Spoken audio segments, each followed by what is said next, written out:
I am live, everyone.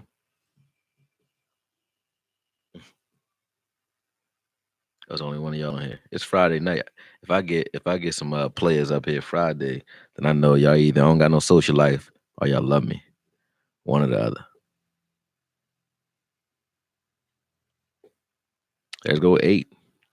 I'll be talking to y'all in a second.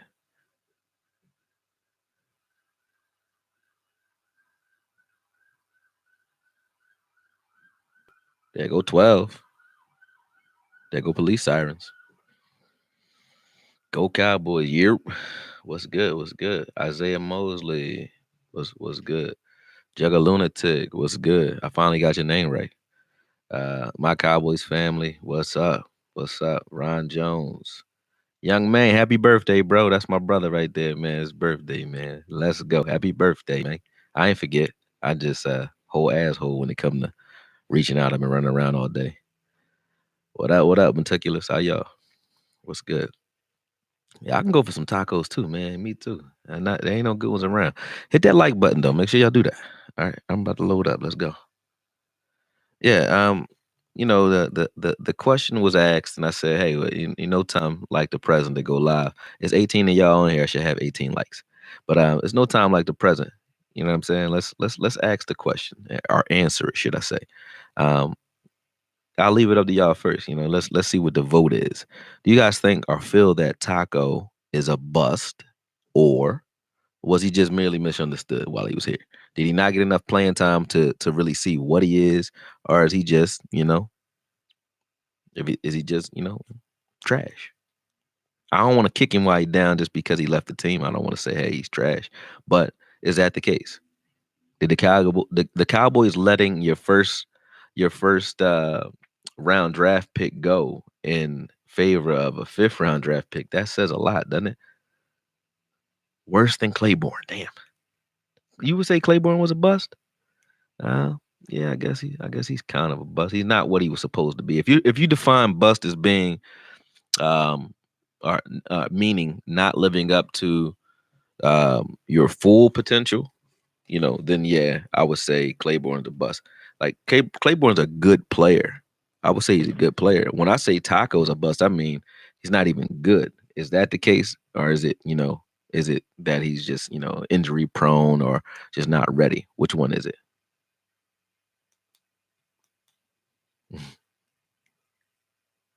Let's see. What do you guys say about that?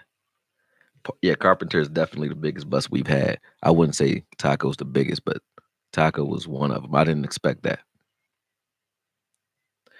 Well, this is what I'll say about him. What Rob Marinelli and the Cowboys seem to want across the board are young, fiery players. They want guys that are smart, young, and that chase the ball with aggression, right? And converge with aggression and play with aggression, with a quick twitch type of attitude.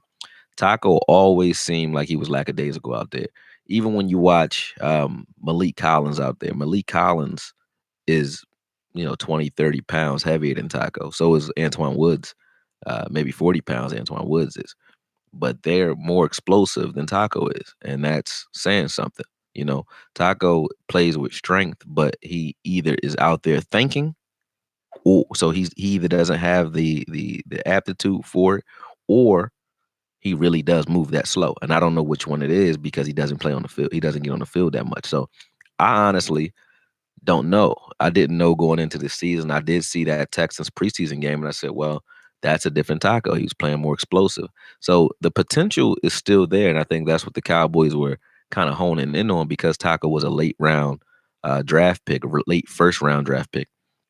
He was more like a second round grade, I guess, right? So because of that, I would say that Taco it was more so a guy that they looked at like our other second rounders, where they have potential. They're not near their ceiling yet. They have a high ceiling, but we don't know where their floor is, right?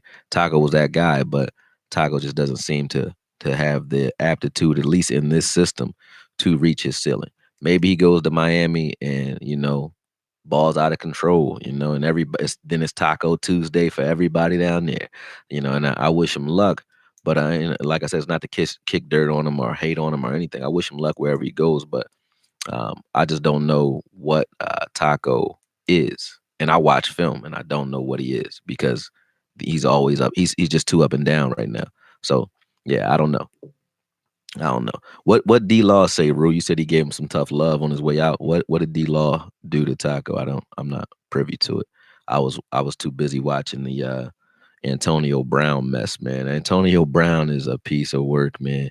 But the fact that he is such a piece of work when it comes to this whole ordeal, um, really makes me think that something really is happening, up here. Because he's not an idiot. He couldn't have been in the league this long and been this slow.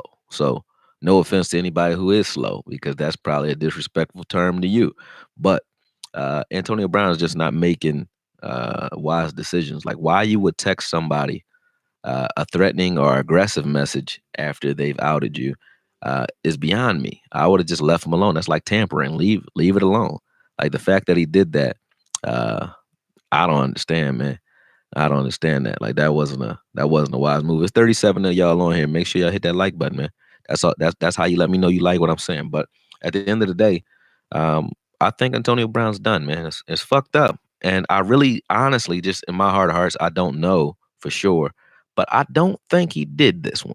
But the fact that he fucked himself over with all the other shit he did, with leaving Pittsburgh, with screwing the Bills trade up, going to the Raiders and acting like an ass. It's like he has zero roller barrels left. He has no more lives to hide behind. And now they picked the most opportune time to come with this civil suit, and he screwed himself.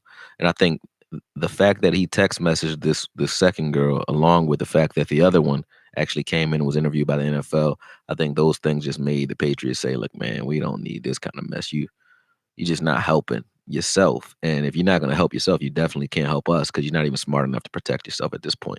So I don't know. Like, Antonio Brown has screwed himself with this whole ordeal, and it doesn't even matter how it shakes out. Even if he's successful and he wins the case, he's already sullied himself so much. It's like, what are you gonna do?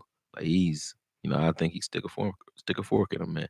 But it's fucked up because I really do think something up with him, because I just don't think you just fall off a cliff as far as decision making that fast. It's like it's nobody in his camp that can stop him. It's like a bear running loose. Like somebody, remember Lewis Black is like, "Get the meat! Somebody get the meat!" What I mean? Nobody know what to do with this dude. He like a fucking elephant just running through a circus, just stampeding. Like nobody can fuck with this guy, and that's just crazy. You can't do shit with him. He done, man. He done now, and that's no disrespect to anybody who feels that maybe he did do it. I mean, when I listen to the story that they've explained, like, and I'm not hating on anybody who's going through anything sexual, and that's not my place. But I will say, one time, yeah, he probably did that, maybe. If you say it happened one time. But how do you get assaulted 3 times? I don't understand. Like, why did you come back the second and the third time? I don't understand that. You know, hey, I don't know. But that's just me talking. Um, a doctor came out, said he farted in his face. It was just like people were just jumping on that wagon. But if you sexually assault me and I don't like it, I'm not coming back 2 more times. I just don't. That part of it just didn't make sense to me. They had a relationship long after that, until he left Pittsburgh. So, nah, that just didn't sound right, personally. But moving on, he's not a cowboy, but I wish him well wherever he goes. I hope he good. I hope that he didn't do these things, and it is what it is. I don't take that lightly, but it doesn't sound quite right to me. You know, it doesn't sound quite right. But anyway, especially the timing of it. But moving on. A lot of you all also hit me up about our defense. And I was arguing with you on the last live because I hadn't the coaches film hadn't been out yet. I didn't look at the coaches film. After watching the coaches film from the Washington game, I will say the offense is doing the defense a lot of favors right now when it comes to hiding some of their deficiencies. If we were relying solely on our defense, maybe they make a few more plays, but I'm about to put down a breakdown. Um, I haven't done it this week because you guys know I'm a boxing trainer. I have my fighter here from Morocco right now, and we're in. Shout out to Julian Williams if he's watching, or if any of you guys follow boxing. But we're in his training camp right now, so I had to. I was all hands on deck with that. I haven't been able to jump on and really dedicate everything I could to getting my my film out, but it's done. I just haven't done the voiceover. I'll do it right after this video, and you guys will be able to watch it. I'll probably release it tomorrow morning because when you release them this late, they usually don't get a lot of views because you guys are running around doing some shit. So I'll release it tomorrow so it can get its fair shake. But anyway, um, looking at the defense is very, very concerning, man. On that play, if you guys had those of you who had Game Pass, on that play where um, Woods almost got that interception, that was a drastic mistake. Like Woods left the guy wide open. Poor communication. It wasn't Woods' fault only, but he was the deep safety and he crashed down the same way um, Collins did or Nicholson did against Devin Smith when he scored when Dak threw that 51 yarder. Woods crashed down, but he was the only guy there. There was a guy running wide open on that play, and they didn't know what was happening. Like two guys stuck. I think Cheeto and Anthony Brown guarded the outside release on that right side, and it just dismantled the entire uh, um, integrity of that play. So it was over. Like they would have scored on that play, and I was just like, damn, you don't see people get that open in the NFL, and it wasn't because of you know a slip up or someone fell. It was just they just weren't communicating very well. They didn't understand what was going on out there. So when we play better teams, it will be a problem if we can't get that together real soon. They need to get the communication together, and they need to get sharper fast. So I mean, that's just what I want to see. What up, Pat? What up, Pat? I see y'all talking down there. Let me see what y'all saying real quick. Loving Aries says she's not concerned with the defense. I wasn't either, but if Washington was worth their salt, if Keenum would have saw that, the game would have been altogether different. Like we only won by 10 points. It would have been a lot closer because they definitely would have scored on that drive. It wouldn't have been a three and out. So that turns a 31-21 game to a 28-31 game that's winnable in the end or tieable in the end. You know what I'm saying? So not saying that that's automatic or anything like that, but you don't beat good teams leaving guys wide open that way. And if I saw it, I know our future opponents saw it too because they went in five wide. They're just going to come out with similar looks and hope that they can confuse us or catch us in the wrong personnel or wrong package again and take those opportunities against us. So I'm just saying like that was something that I really noticed. And as far as the pass rush is concerned, Pat, you say where's the pass rush? Pass rush wasn't doing that bad, man. When you watch the most consistent pass rusher we have, believe it or not, right now is Malik Collins. I don't think he has a sack at all, but he has pressure up the A gap every play or most plays if there's not like a misdirection or some sort of action going on in the backfield, he's back there. But we got a sack with Tyrone Crawford. We had a pressure from Law. He got pretty close on one play where he should have had a sack. He just slipped off of Keenum. But the pressure is there. The pressure is there. There's not a lot of clean pockets in that game anyway. It wasn't in the Washington game. So I'm not concerned about the pass rush as much as I'm concerned about. Hold on, that's my fiance calling. She can wait, but I'm not as concerned about the pass rush as I am the communication. I think the communication is what's concerning about the defense right now. Everything else seemed like it's cool, so I'm on it with that. Um, we have been playing. People, somebody came in the comments like, "Yo, only the Cowboys get excited. Only Cowboy fans get excited when we bust up bum teams." I keep saying it, man. It's not the teams we're beating. It's the way we're playing and the way our offense looks is what I'm liking. It's not like talent only. Like when we were with Linehan, it was talent that was causing us to win games, or talent that was causing us to beat players. Like Dez was literally just jumping over guys and shit like that. It wasn't like, hey, you can't do anything with this team. So that's what I'm looking at now. The way we're beating teams is just different. There's nothing that the opposition can really do to kind of reverse engineer what we're doing. That's what I'm excited about. And it's you're right. We have been playing bums, but it is what it is. That ain't our fault. It ain't our fault. They were talking about that at the gym today. Like, hey man, we because I was arguing with a bunch of Eagles fans, and they talking shit like, hey, yeah, y'all might win this year because y'all got the easiest schedule in the world. I'm like, yeah, I mean, heck, we don't make the schedules, folks. We just play them. I told them like, hey, y'all don't pick all your opponents either. Y'all box, y'all don't pick all your opponents. You just fight them. We don't make the schedule. We just play the games, man. So it is what it is. I'm not going. I ain't giving them back. We gonna take every win we getting. That is what it is. I'm not ever going. Complain that the NFL can't offer enough competition. Like out of 16 games, you only can offer up 2 to 3 teams that are worth their salt. That's horrible. It's horrible. That just means that the NFL is slipping somewhere. Maybe they should sign Kaepernick or some shit in one of those teams. I don't know.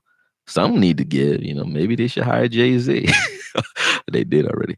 But anyway, you know what I mean though. It's like it ain't our fault. Miami's trash, and they believe in this league. They believe that the only thing that solves or fixes a team is firing coaches. That's not the way. It's the wave, but it ain't the way. Like you need to give coaches enough time to really build and implement their system. I wouldn't want to be a NFL coach, but I would at the same time. I understand the theory of taking the job, so I understand what comes with that. Like, yo, you taking that job? That's dope. But at the same time, I wouldn't want to take it unless I'm getting like a John Gruden deal where I know I have the time to and the carte blanche to fire all these fucking players, fire personnel if I need to. You know, I have a strong relationship with the administration and the front office, and I know I'm solidified for at least 2, 3 years. But I can come and make drastic changes like letting Khalil Mack go and things like that. If I can't come in and do what I want to do, I don't want to coach a team. So, the NFL is the way it is because we have those merry-go-rounds going with coaches and quarterbacks. There's a shortage of good quarterbacks right now in the league, and there's definitely a shortage of good coaches, and it's going to be that way. So it's not our fault that you know, it's not our fault that we have weak opposition. And it's not only the first 3 games. You got to realize we're playing the Saints who have a good defense, but they don't have Drew Brees. Then we go into the Packers. And I think we get the Eagles after that. I'm not sure. I don't have the schedule right in front of me. But either way, doesn't matter. It's not the fact that, though I just look at those teams that are on the schedule and I don't see teams that are as balanced offensively and defensively as us. So it is what it is. Ain't our fault. Oh no, no, the Saints are gonna be Joe Money. The Saints aren't easy, but be Sean Payton's definitely a good coach, even without Drew Brees. They're gonna be formidable. I'm not looking past the Saints. I'm just saying, it's not playing them with Drew Brees. That's the truth. The Packers, Patriots, and Rams, okay. That's it. But even if we split with those 4 games, we go 2-2 there. And let's just say the Eagles have a shot somewhere. You know what I mean? That still doesn't leave much room for anybody else to. Where's it? Where's the danger after that? No, we don't got a tough schedule, CJ. I don't agree with none of y'all who's saying we got a tough schedule. Where are the tough games? Where's the tough stretch where you're like, damn, when you get through this gauntlet, I don't see the tough stretch. You know what I mean? The Eagles, we play the Eagles well. We play this entire division well. So I'm not saying that they're not pushovers, but the division isn't scary to me because we're used to those teams. Like those teams, we match up well against our division. Outside of our division, we have the AFC East, which is what the Patriots. That's it. Like that's all I'm worried about over there. Not saying no other team can sneak up and beat us. Not saying you can't have a trap game. I'm just saying. I don't see the danger in it. Just me personally, I don't see it. We get Robert Quinn back this week too, so we've traded defensive ends. They can tell us he could tell us their secrets, and Taco's going to tell uh, them ours, which is probably more telling than anything else.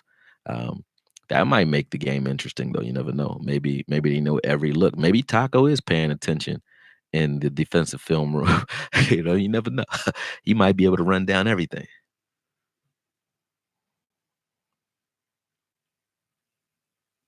Pat, you feel like we could beat anybody? Yeah, I feel like that too. I feel like we could take on, just about anybody out there. We match up well against most teams. But I'm just listening to the arguments that are going on in the comments section, and just, it's just a little crazy to me. Like what people are really thinking right now is just, yeah, I don't agree with most of it. I don't. I don't think that we have a tough schedule. Just I don't. And now I'm not trying to jinx it, but it is what it is. Like I'll take it whether it's tough or not. But I just don't think it's tough. Sue me. Anyway, Dax put enough. I think Dax put enough on contract on contract. Let you know what I'm thinking. But Dax put enough on film to secure um, a contract. At this far this season, I think the time is now for him and his agent to try to, or himself, who or his brothers, whoever his agent is, to try to like leverage the way he's playing in the first quarter of this season to get it signed and get it done now. I would really go hard at it if I was those guys. Not really speaking on how much money he needs to make. I don't really care what they pay him, but he has the leverage right now because of the way he's playing. So I would go after it if I was him. I think he got a shot at getting pretty close to that 40, so 35-ish plus, you know what I mean? Somewhere in there. But I think he deserves it at this point. I'm not going, kick it out of his hands because I feel like Dak is showing some shit. And I've been watching the film from the Washington game, and the thing that stood out to me is not just the throws that he's making. So, it's not because he's throwing in a clean pocket. Let's just face it. He's not getting a lot of pressure other than Vach's boy. Vach, you on here, man. Your man's Connor still looking kind of flaky.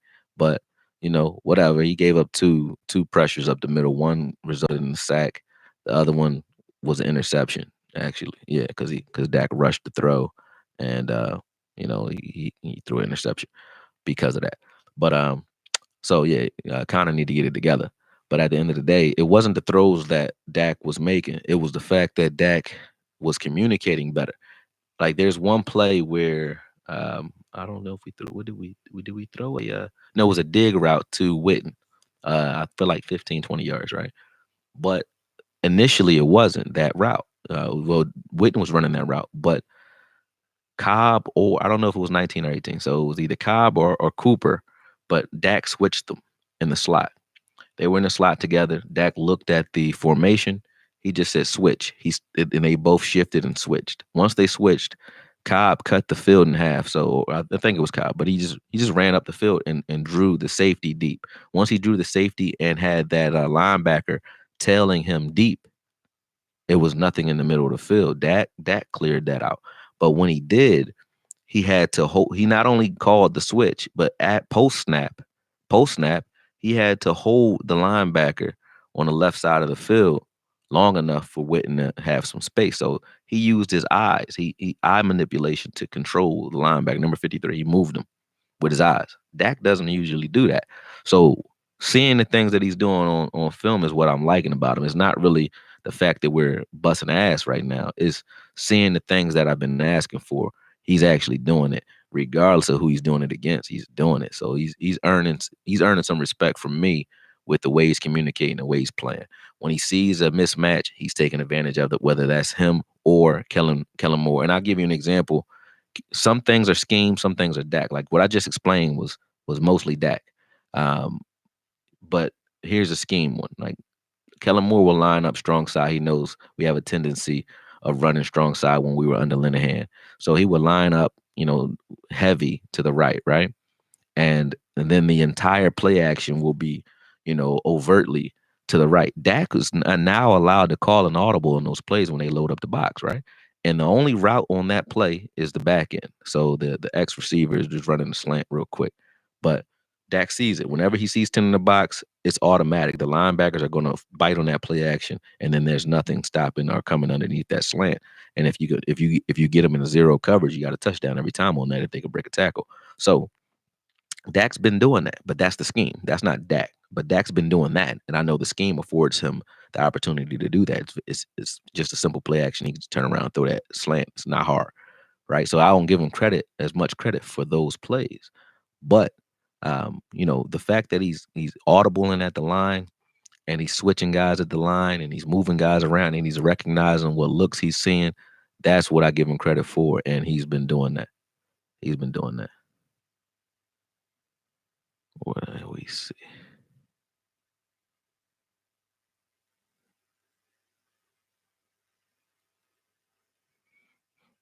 Do you think you'll see some 22 personnel for more?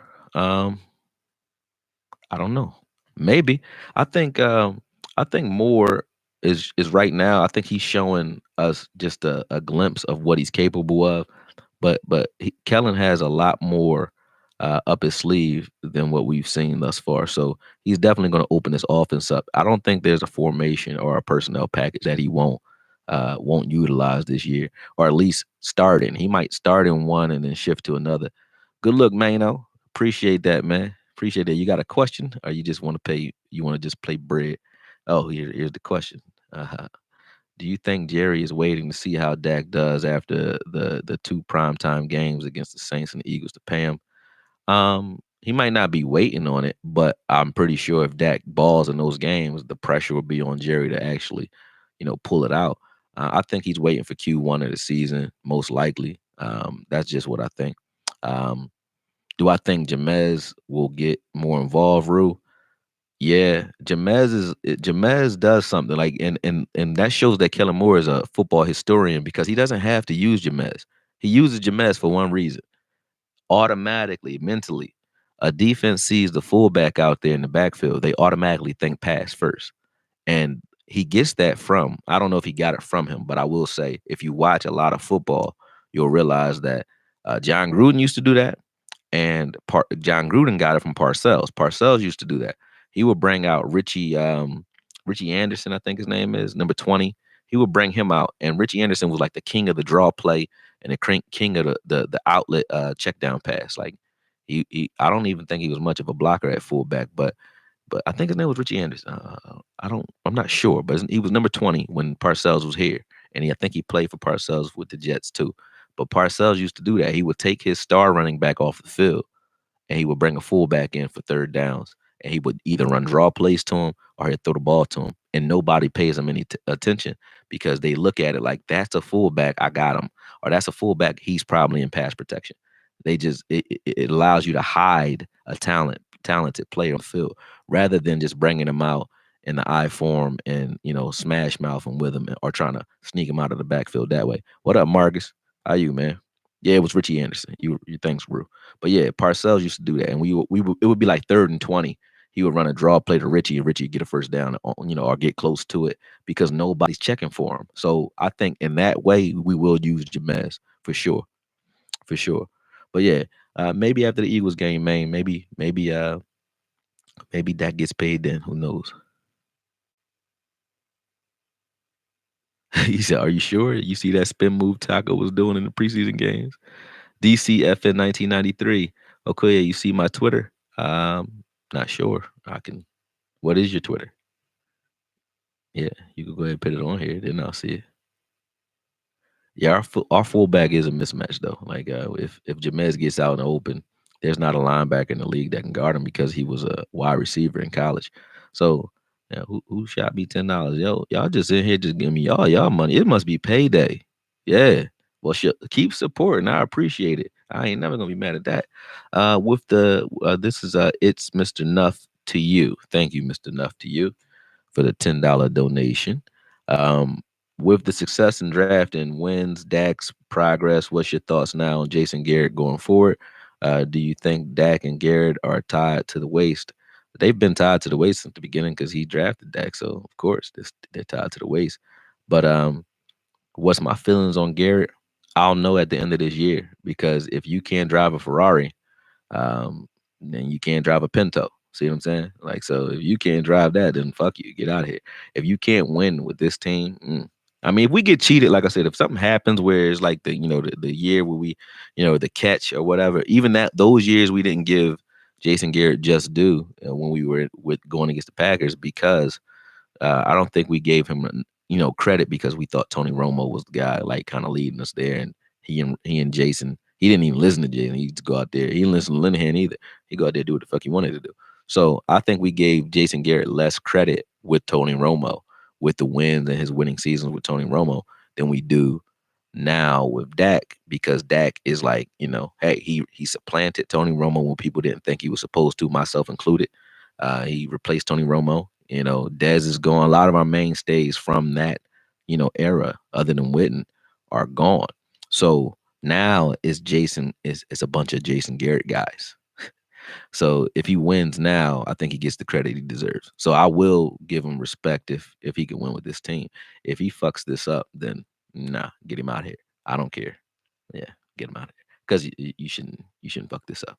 This is a good team, injuries included. We have a good coordinator finally, and yeah, he only coordinated 2 games, but hey, it's a lot different than what we were seeing last year.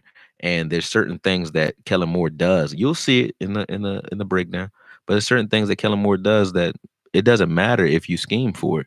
If he sees you in single high and you're not in, if you're in man, he's going to throw it outside, and Dak's going to throw deep to the side that the safety can't get to. So if the safety's loaded to the right, he's going to throw deep left.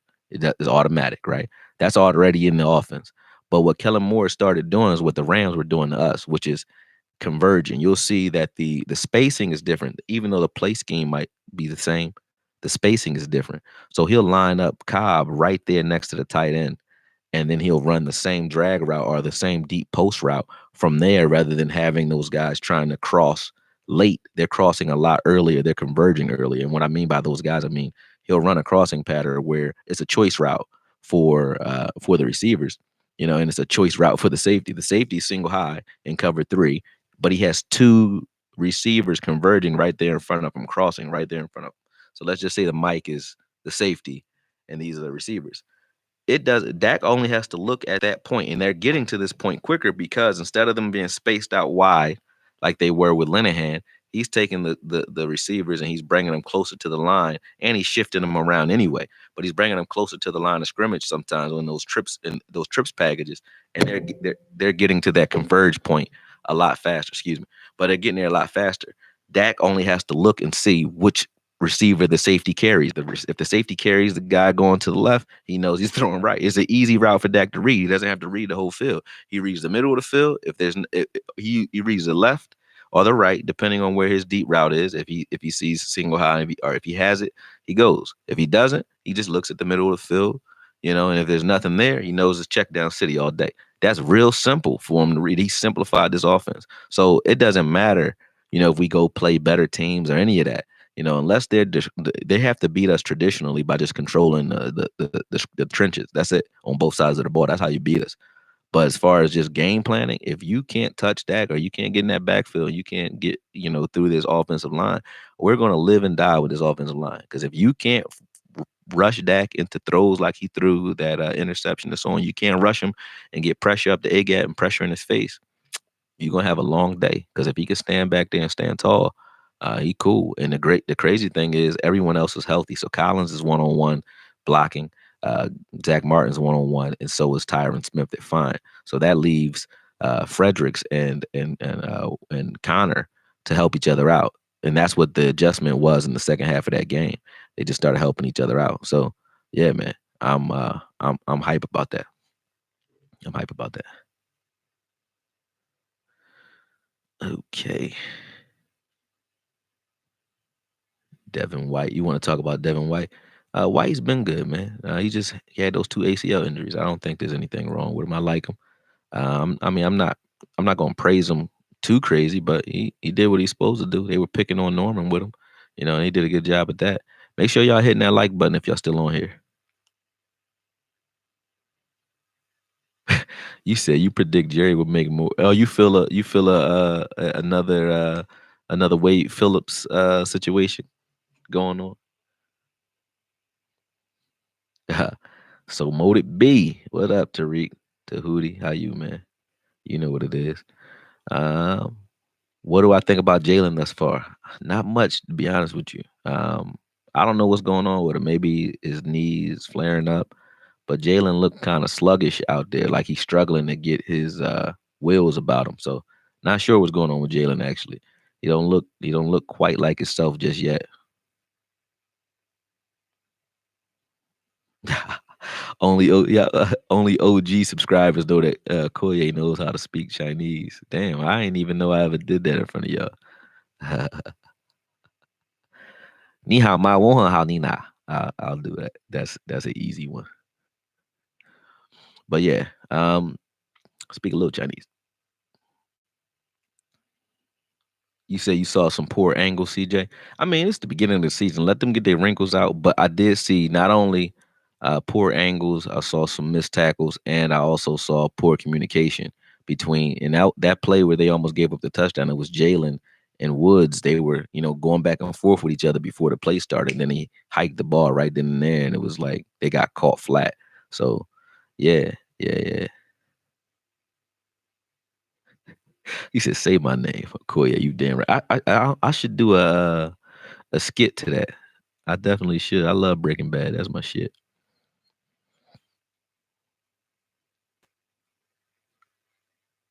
No, I'm not concerned if Jason Garrett gets an extension.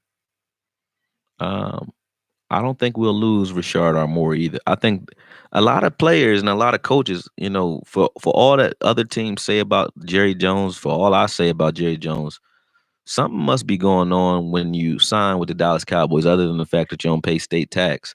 Something's going on where players know not to really shit on us when they leave. Like most players don't talk a lot of shit about the Cowboys. They say, they're happy for the opportunity to play here. Most of them. Unless they were like grandfathered in and they've been here a while and they earn their right, like Dez, they earn their right to talk a little shit because they're not really talking about anything other than, the X's and O's. But as far and even Dez wants to still be here. Cole Beasley wanted to still be here. You know what I mean? So nobody really wants to leave the Cowboys. I don't think that Rashard, with the way he was talking when he got here, I don't think he wants to leave the Cowboys. I think he wants the DC job. I don't think he wants the head coach position. And I think Jerry pays his staff enough where they're content with those coordinator positions. Jerry's smart enough to try to keep this team together, even if we won a Super Bowl. He's smart enough to try to keep it together because he makes more if these coordinators stay. Just like the Patriots, they're smart enough to know, yeah, you're good, Belichick, but you need their supporting cast with you. Everybody, need a team. You know what I'm saying? Every good hero need a marching band or some theme music.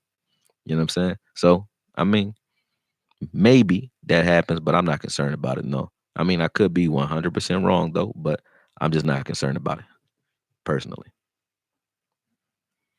Yeah, Donovan Wilson, please stand up. I agree with you, Tariq. I want to see him soon. And yeah, if he gets us there, he should stay. He said Zeke and Pollard wreak havoc in the second half of games. They will. They haven't really been yet, but they will. They will soon. I think Zeke's still sluggish. Zeke's not playing like Zeke. I think Pollard actually. It would be disrespectful to Zeke in Zeke's opinion. I think that's the reason Pollard doesn't start. But I really think Zeke should be spelling Pollard right now because when they're both when they're on the field, I think Pollard has a little bit more burst right now than Zeke, and that's only because Zeke didn't, play in training camp. I'm not saying that should be the way it stays, but right now, if you ask me which running back just has the eye that passes the eye test right now on film when I'm watching, Pollard. Um, I think Zeke is going to be at midseason form, by week 6, week 5, somewhere in there. Right now, he's just taking what's given to him. He's not really creating and doing what Zeke usually does. So he'll get there though, because he's not. It's not like he's heavy. He doesn't look like he's super sluggish or big. He's just not ready yet. He'll probably tell you the same thing. Yeah, he'll probably say the same thing. Yeah, Pollard does need to get more carries though, so I will agree there. But yeah, I mean, we're working on this breakdown at this point. You guys, let me know what you want me to break down too. Keep up the great work you do, man. Appreciate it, Patrick, man. Seriously, appreciate it. And I'm going to keep it up as long as I can, man. But I appreciate you guys supporting the channel, man. Everything that's been going on this season's been smooth. I'm loving the transition. I haven't forgot about you guys who bet on my bookie either. The link is in the description here as well. So if you guys want to go out there, those of you who haven't gone out there, go out there and make yourself some money. But I'll put the picks out tomorrow. We'll put the picks out at some point tomorrow morning for Sunday. I know that's last minute, but you gotta excuse me. I just had a guy flying from Morocco 2 days ago, and it just messed my entire schedule up for this week as far as content. But I'm right back at it this week. They're situated in their Airbnb, and we good to go. So don't worry about it. I'll be right there. Yeah, I gotta jump on live on payday more often. I got me a whole $10, no $30. Look at me. I'm doing something now. You got fans now. Oh shit. That's what I'm talking about. The Cowboys are gonna blow out the Dolphins the same way. Yeah. Yep. I mean, to co-sign that is not real hard. Yeah, it ain't that hard. I think we won't get tested, like I said, until we see Green Bay. And when we do see Green Bay, if we go out and roll them over, then trust me, I'm gonna get the cigar out and I'm gonna start acting a fool. I'm dead serious. So right now, let's temper ourselves. But like what the things that I noticed in the film, I just explained to you. Like Dak is definitely, manipulating with his eyes. He's communicating better. He's making decisive, precise throws, accurate throws, and his mechanics look a lot better. I mean, that's a lot of change in 1 year. He wasn't doing those things last year. So I'm cool with that. Um, and the other is, yeah, the defense does need some work. But shout out to Malik Collins because he is controlling that the trenches. He did dive by mistake. They got thrown into Antoine Woods' knee. Sorry, Woods. But other than that, yeah, he was playing pretty good out there. I like what the front four is doing. But LVE and Jalen have kind of been, and Sean Lee, the linebackers have been kind of, um, invisible. Haven't really noticed them. They haven't flashed. And the secondary, like, catch the fucking ball, man. I said that in the other video though, but I was watching the film, and it's like nobody's taking chances or shots at the ball. And like I said, if it's bum time, you're supposed to go after it with aggression. Like, why not? It's bum time. But even before that, like um, Byron Jones in the beginning of the game, that was an easy, interception. You got to start catching those, man. I know you should have been working on that, the entire offseason. So hit that jugs machine, man. Are we gonna put Donovan Wilson as out there?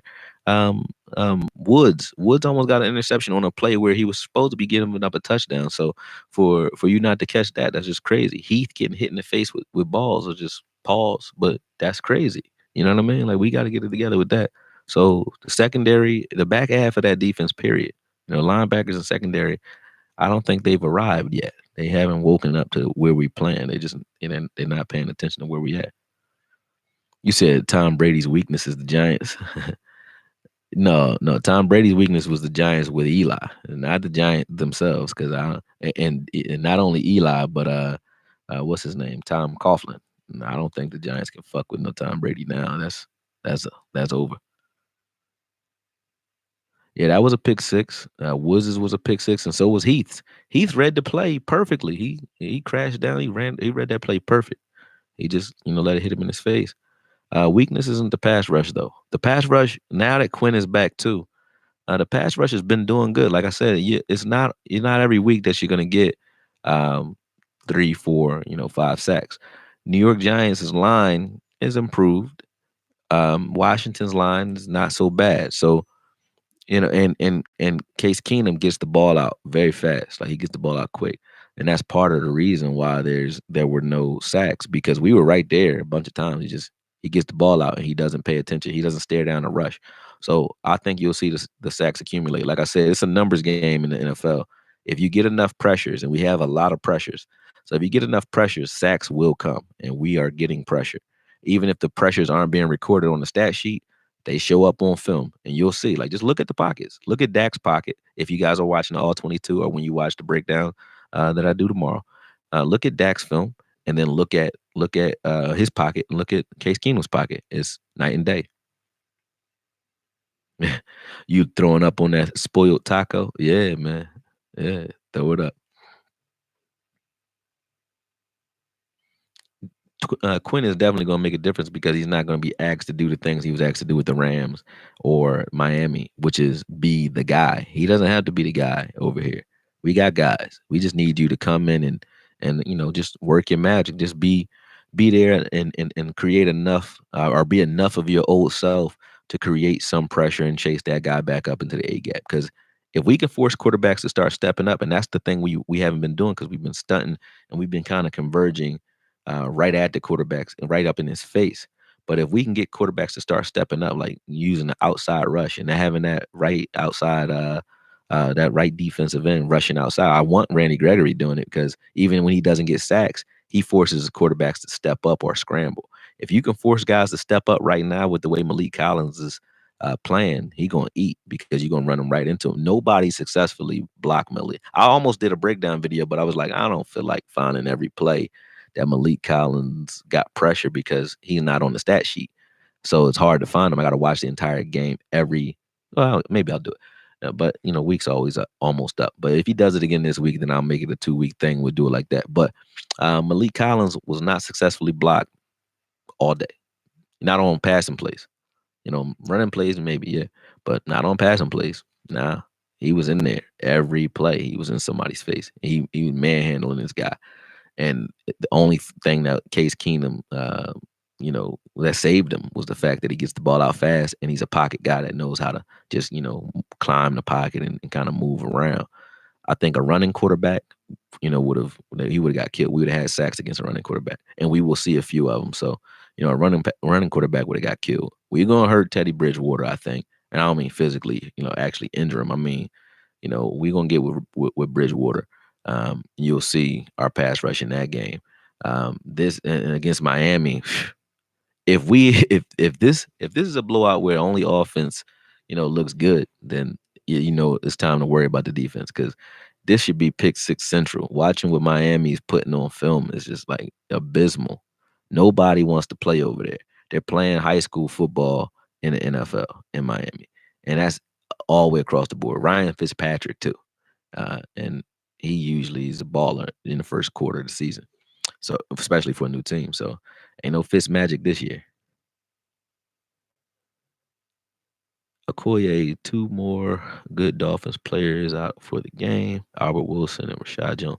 Damn, they probably just sitting it down. Rashad Jones, that boy, he missed the 3,000. Like he don't sit down. So yeah, that's crazy. Oh, Rosen starting. Oh, we gonna kill Rosen. We gonna kill him. We gonna kill him. But yeah, both those quarterbacks get the ball out fast. So no, nothing wrong with the rush, man. It's just that you're not gonna sack Eli easily. Eli's not an idiot.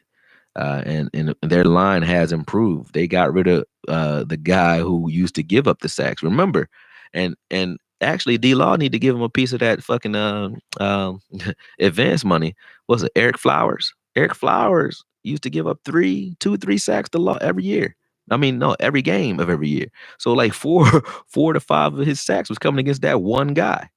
He's not there no more. So you're not gonna go. He wasn't manhandling whoever his replacement is. I don't know who it is, but he wasn't manhandling the Giants week one, and he didn't manhandle Washington. So now he got to get it honest. But we were getting some gimme games where you know it's just he was getting 2, 3 sacks every time against certain guys, right? So that's not happening. So you guys are kind of spoiled by that, but don't think that's something wrong. You got a date for the next roundtable? Um, Hopefully next Tuesday. But trust me, I like doing the roundtables more than anybody. Like those my guys, but it's just I'm super busy this week until October 10th. I have guys that I have fighters in town, so I'm in the gym every day. Plus, I'm going to be here. So I mean, yeah, I mean we can do it. We can do it. I like roundtables. Set it up. Law, if you watching. Vaj, if you watching. Who said taco is explosion? You mean explosion of the ass? Diarrhea explosion. That's what you mean? What the fuck are you talking about? Are you saying that he doesn't have explosion? D Law is getting triple team. No, he not. He ain't getting triple team. D Law is not like a pure pass rusher. He's a guy that's a high motor pass rusher. He gonna get there because he gonna manhandle. He like Jared Allen. Jared Allen is a guy who you say, yeah, he gets sacks. He can get 15 sacks in a season, but he's not. His pass rush ain't pretty. It's just aggressive and consistent. You know what I'm saying? So he's doing what he's supposed to do, and we run a lot of stunts. So on the play where Crawford actually got his sack, that was D Law. D Law caved in that entire side. He just ran. He sacrificed himself for that sack. Just watch it. He took the tackle, the guard, and the center out in that play, and it made it so that Crawford can just beeline straight for the quarterback. It wasn't like Crawford beat his guy. All Crawford did was just back up and wait for D Law to clear it out for him. He cleared it out. He got his ass a fucking sack. Congratulations. But that's the way it's supposed to go. You look at the stat sheet and you say he doesn't have a sack, but doesn't matter. He's doing his job. He's doing his job.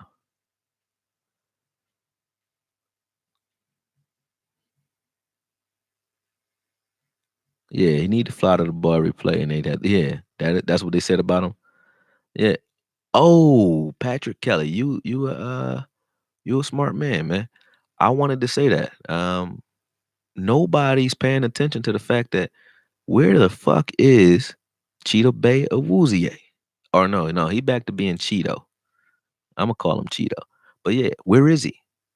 He's like Byron was last year. They're picking on Byron a little bit because they think that hip ain't gonna hold up, or they've seen enough on film where they think they can fuck with him, but you don't see Cheeto. I be forgetting he on the field. That's because nobody fucks with I don't think I've seen a pass go his way yet. I haven't seen it. I have to watch the film and pay attention, but I haven't seen him deflect a pass, defend a pass, none of that. None of that. I don't see number 24 ever. Ever. So, yeah, I mean, maybe chasing down some running plays, but I'm talking about passing plays. It's like Cheeto's not even there. You see Anthony Brown. I've seen Anthony Brown. I've seen Jordan Lewis, and I've seen Byron Jones. Those guys are getting mad targets. Cheeto is not, and they were picking on Cheeto last year. So shout out to Cheeto. Maybe if you're untargeted and they're not targeting you, that's because you're showing something in the film room where they don't think they can take advantage of you right now, and you're showing something post snap where they don't think they can take advantage of you right now. So yeah, he's doing his thing. And Chad Butler, no excuses for D Law, man. Chipping them with a double team don't mean shit because we're a stunting team. You can come out to chip and he ain't gonna be there. And he's been dealing with chips for his whole career. Like it's not the first time he dealt with a chip. Try chipping with a running back and don't do it right. They chip Khalil Mack. They triple. I've never seen the blocking schemes that teams employ against Khalil Mack. I've never seen people block guys like that, but he's still productive. So that says something. So there's no excuses. He gonna get his, but it ain't because someone chipping him. A chip's not gonna stop D Law. If it is, then you shouldn't be a defensive end in this league because that ain't supposed to stop you. Uh, do I prefer Lewis or AB? It depends on the situation. If we're playing a physical team, like a run first team, I probably want AB out there, honestly. If we're playing a high flying team where they're moving around a lot and you need a guy who could just kind of take a certain guy out, he's our eraser. He's our eraser. You want to take a guy out the game, you want to run some zone man scheme or just run it where, he's kind of allowed to do what he wants to do as far as man is concerned. Yeah, I like Lewis then. I like Lewis then because Lewis is they call him Velcro for a reason.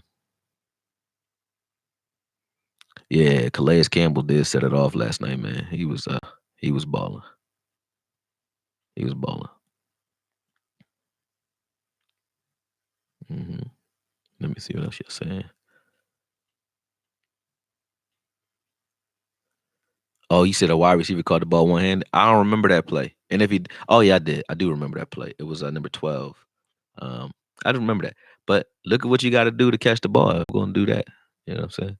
Everybody ain't like Odell. So yeah, not that many people gonna do that.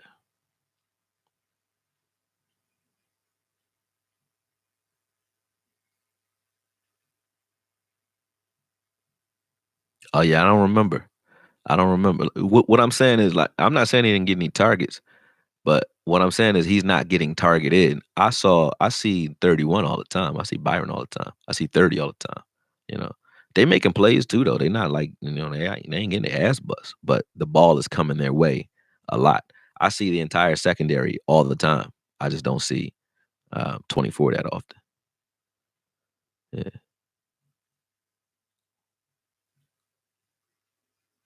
Damn. He had 4 sacks the entire time he was here. Taco, come on, Taco, get it together, brother. I hope he get it together somewhere, man. It ain't happening here though. But yeah, shout out to everybody who's still on here, man. I know it's Friday night. I'm not gonna hold y'all forever. I just wanted to make sure I touch base because I've been going all week. I didn't want y'all to think I was like slipping into some inconsistent lull or some shit like that during the middle of the season. So that's definitely not the case. I'm gonna sit back and definitely light this cigar up in a second. And beyond that, finish up this breakdown so I can have it ready for you guys in the morning. And I might fuck around, just put it out tonight. I really don't give a shit. I'll do it. But yeah, I'll have it ready for you, and then you guys can engage with that. Let me know what you think. Make sure you watch it. Make sure you like and subscribe. Make sure you guys are following me on Twitter because I like to talk shit during the games. It's kind of fun. Beyond that, you look in the description. If you guys are betting on my bookie, the picks will be out tomorrow, and we going from there, man. But let's go to Miami and fuck some shit up. I already know what we're gonna do. I already know y'all know what we're gonna do. Peace.